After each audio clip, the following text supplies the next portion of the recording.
আকরা স্টাডিতে সবাইকে অনেক অনেক স্বাগত। আজ আমরা শিখব West Bengal board class 9 English book Bliss নতুন সিলেবাসের chapter 1 Tales of Bhola Grandpa. Manoj দাসের লেখা এই গল্পটা কিন্তু যেমন তেমন কোনো গল্প নয়। এটা দারুণ মজার, রসে ভরপুর, আর এর পড়তে পড়তে লুকিয়ে আছে অসাধারণ সব রোমাঞ্চ। চলুন একেবারে সরাসরি গল্পের ভেতরে ঢুকে পড়া যাক। ঠিক আছে, চলুন এই এক্সপ্লেনারে ডুব দেওয়া যাক। ভোলা দাদুর এই দারুণ মজার গল্পটা মূলত পরপর ঘটা 4টে রঙিন ঘটনার উপর দাঁড়িয়ে আছে। প্রথমেই হারিয়ে যাওয়া নাতির ঘটনা, তারপর সেই অদ্ভুত জলদস্যুদের গুপ্তধনের গল্প, এরপর সুন্দরবনে বাঘের সাথে সামনাসামনি দেখা এবং সবশেষে দাদুর চিরবিদায় নেওয়ার ঘটনা।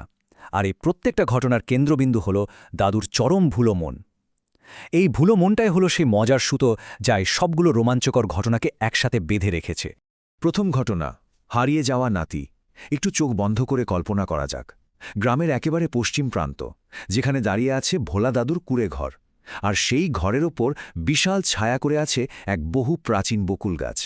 সেখানে সারা দিন একদল বাঁদরের কিচিরমিচির লেগেই থাকে।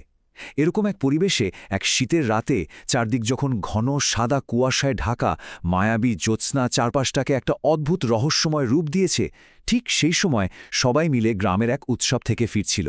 দৃশ্যটা একেবারে চোখের সামনে ভেসে উঠছে, তাই না?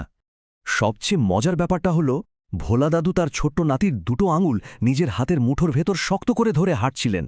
কিন্তু ওই যে কুয়াশার ঘোর, কখন যে সেই ছোট নরম আঙুল দুটো তার হাত থেকে একেবারে ফসকে গেছে, দাদু টেরই পাননি। তিনি আগের মতোই শূন্য বাতাস মুঠি করে ধরে দিব্যি হেঁটে চলছিলেন। হঠাৎ দলের কেউ একজন যখন কৌতূহল নিয়ে জিজ্ঞেস করল, দাদু আপনি কি ধরে আছেন? দাদুর যেন ঘোর কাটল, তার মুঠো একেবারে ফাঁকা। আর ঠিক তখনই রাতের ওই নিস্তব্ধতা ভেঙে তিনি এক বুক ফাটা বিরাট চিৎকার করে উঠলেন। তাহলে আসল প্রশ্নটা হল, এই ঘুটঘুটে সাদা কুয়াশার রাতে উৎসব ফেরত ওই বিভ্রান্তিকর ভিড়ের মধ্যে ছোট্ট ছেলেটা হঠাৎ গেল কোথায়? চারপাশের সবাই তো একেবারে চরম দুশ্চিন্তায় পড়ে গেল। লেখকের বাবা আর এক মুহূর্ত দেরি না করে তার দল থেকে দুজন তীক্ষ্ণ দৃষ্টিসম্পন্ন মানুষকে পাঠালেন ছেলেটাকে খুঁজতে। একটু ভাবলে বোঝা যায়, এই হাড় কাঁপানো ঠান্ডায় আর ঘন কুয়াশার মধ্যে একটা ছোট বাচ্চাকে খুঁজে বের করা তো আর মুখের কথা নয়। চারদিকে যেন এক গা ছমছমে উৎকণ্ঠা তৈরি হল। তবে স্বস্তির বিষয় হলো, খুব বেশি খোঁজাখুঁজি কিন্তু করতে হলো না। ছেলেটা খুব একটা দূরে যায়নি।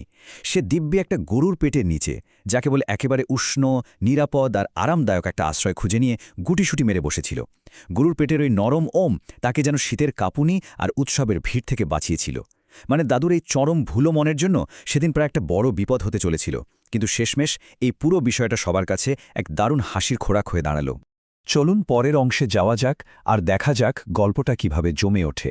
দ্বিতীয় ঘটনা, জলদস্যুদের গুপ্তধন। ঘটনাটা এক বর্ষার বিকেলের। আকাশ ঘন কালো মেঘে ঢাকা। ভোলা দাদু হঠাৎ করে একেবারে চরম উত্তেজিত হয়ে হাঁপাতে হাঁপাতে লেখকের বাবা আর তার বন্ধুদের কাছে এসে একটা অদ্ভুত দাবি করে বসলেন। দাদু হাঁপাতে হাঁপাতে বললেন যে তিনি নাকি সমুদ্রের ধারের বালিয়াড়িতে একদল ভয়ঙ্কর জলদস্যুকে একটা বিশাল ভারী বাক্স পুঁতে রাখতে দেখেছেন। ব্যাস, আর যায় কোথায়! গুপ্তধনের কথা শুনে সবার চোখ তো একেবারে চকচক করে উঠল। সবাই মিলে শাবল আর কোদাল নিয়ে তখনই শুরু করে দিল খোলাখুড়ি। বালি খুঁড়তে খুঁড়তে বিকেল গড়িয়ে সন্ধে হলো, সন্ধে গড়িয়ে গভীর রাত। মেঘের ফাঁক দিয়ে চাঁদের আলো রহস্যময়ভাবে উঁকি মারছে, আর চারপাশে একদল শেয়াল একটানা ডেকে চলেছে। চারদিকের পরিবেশটা একেবারে গা ছমছমে, অথচ গুপ্তধনের নেশায় কেউ কিন্তু থামতে রাজি নয়। সবাই যখন গুপ্তধনের আশায় হন্যে হয়ে ঘাম ঝরিয়ে মাটি খুঁড়েই চলেছে, তখন একটা বিরাট প্রশ্ন কিন্তু থেকেই যায়, এই গুপ্তধন কি সত্যিই ছিল? রাত যখন মাঝরাত পেরিয়েছে, চারপাশ একেবারে নিস্তব্ধ, সবাই যখন খোঁড়াখুড়ি করে একেবারে ক্লান্ত ও পরিশ্রান্ত, ঠিক সেই সময় ভোলা দাদু এমন একটা কথা বললেন যা শুনে সবার আক্ষরিক অর্থেই আক্কেল গুরুম। মাঝরাতে দাদু অত্যন্ত নির্লিপ্তভাবে স্বীকার করলেন যে জলদস্যু বা গুপ্তধন এগুলোর কোনোটাই বাস্তবে সত্যি নয়।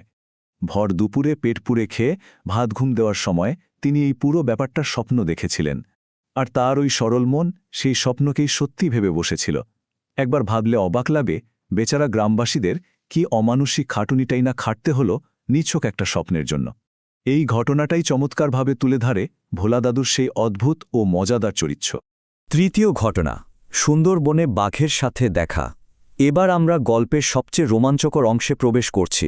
সেকালের সুন্দরবন ছিল গভীর ও দুর্ভেদ্য জঙ্গলে ঢাকা, আর সেখানে রয়্যাল বেঙ্গল টাইগার একেবারে স্বাধীনভাবে রাজার মতো ঘুরে বেড়াত। জঙ্গল ছিল যেমন অপরূপ সুন্দর, তেমনি ভয়ঙ্কর। সূর্যাস্তের পর সেই মায়াবী কিন্তু হিংস্র জঙ্গলে কেউ দল ছাড়া একা বেরোনোর সাহস পর্যন্ত পেত না। একদিন সন্ধেবেলা ভোলাদাদু সাপ্তাহিক হাট থেকে একা ফিরছিলেন। চারদিকে অন্ধকার নেমে আসছে। হঠাৎ মাত্র 5 গজ পেছন থেকে তিনি একটা পাতা ভাঙা শব্দ আর গভীর একটা বাঘের গর্জন শুনতে পেলেন। ঘাড় ঘোরাতেই তার রক্ত জল হয়ে গেল।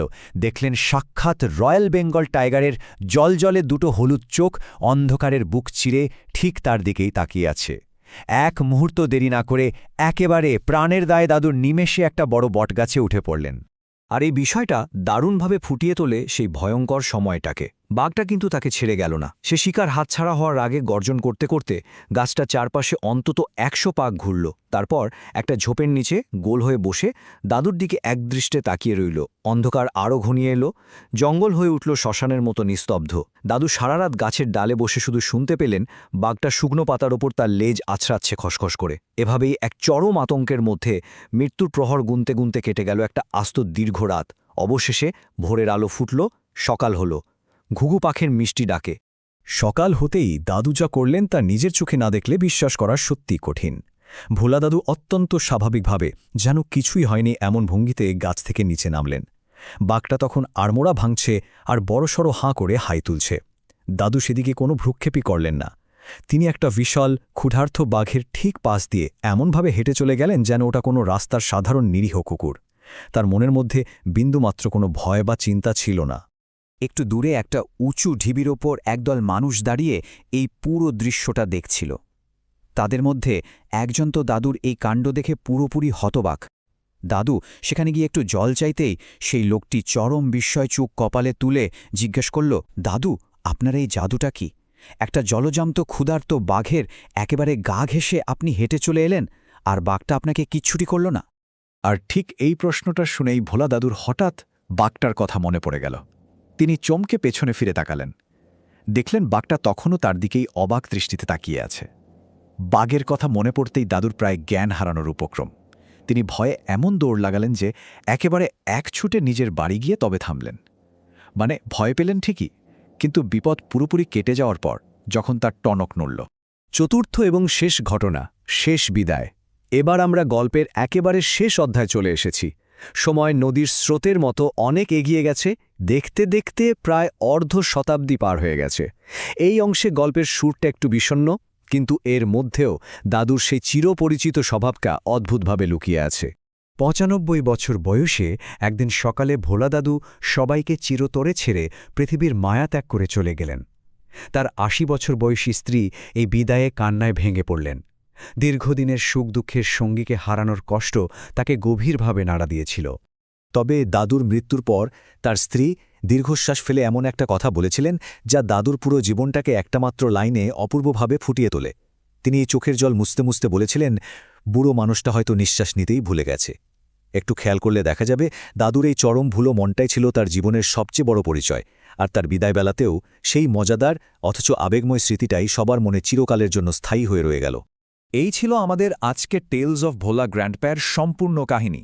আশা করি পুরো গল্পটা সবার চোখের সামনে একেবারে রঙিন ছবির মতো পরিষ্কার হয়ে গেছে। যদি এই এক্সপ্লেনারটি ভালো লেগে থাকে এবং দাদুর গল্পগুলো উপভোগ্য মনে হয়, তবে অবশ্যই লাইক দিন, প্রচুর শেয়ার করুন।